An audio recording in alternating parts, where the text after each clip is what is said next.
From ancient times, when the Greeks went to Timbuktu and Egypt to acquire knowledge in mathematics, astrology, architecture, and philosophy, Africa gave the West the foundations on which their civilizations are laid today. Slavery and colonialism brought about the Industrial Revolution of Africa and Europe through the human and natural resources of Africa.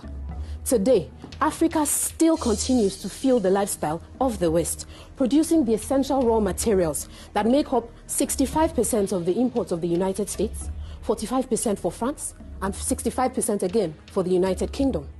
6 out of the top 10 diamond-producing nations in the world are African. Botswana, in particular, produces the most diamonds in the world in monetary terms. Guess where the money is spent?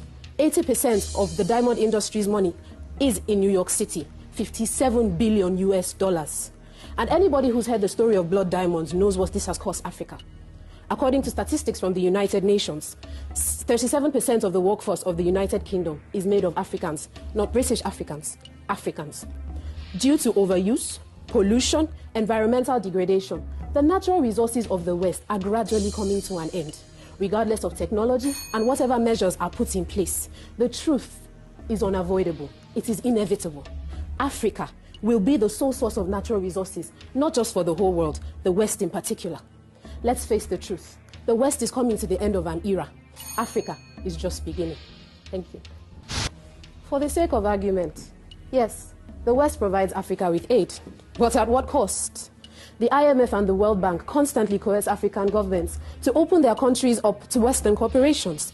The Democratic Republic of Congo is the richest country in the world based on natural resources, but it's the poorest. Why? Its wealth of minerals is owned by 32 Western companies. Even after aggressive debt relief campaigns, African countries still pay 20 billion US dollars in debt repayment every year.